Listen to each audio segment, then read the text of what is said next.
Duyan muna kami. Nagtitingin ng mangga. Wala namang nakalaglag. Kasakay kami sa duyan. Ang sarap.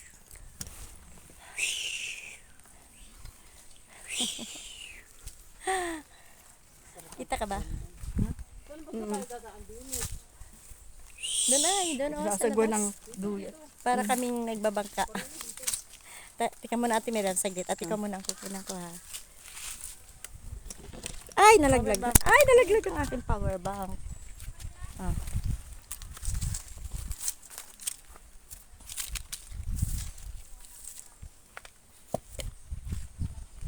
Sarap magduyan.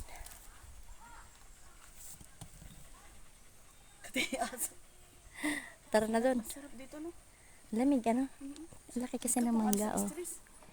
Laki ng mangga. Piko mangga yan, piko. Indian. Ganda ano? Tiko. Oh, piko. Tunay Oh, na mangga. ang ganda ng ano, puno oh. Ang ano, yung mababa.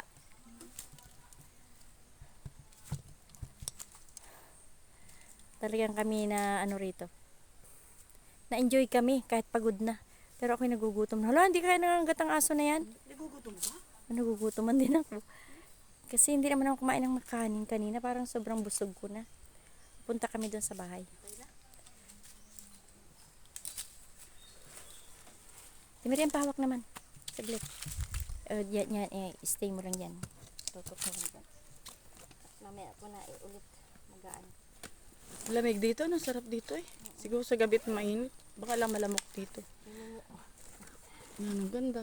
Ang ganda ng mga lugar, ano? Sana lang hindi na tayo umalis dito. Tapos tayo nagtrabaho ng Maynila. Nag-iipon, ano? Wala eh. Punta na kami doon sa bahay na yun. Mag-anak pa rin namin pero hindi namin kilala.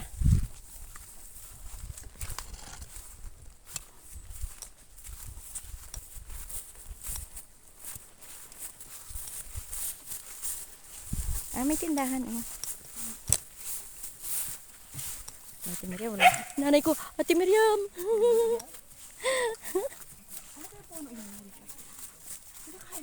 Parang santol. Santol yan. Alin ba?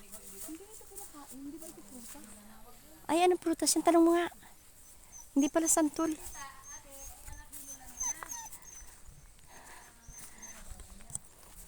Yan, dyan kami pupunta. Mamaya na ulit tayo mag video. At ako'y lobat na. Bye.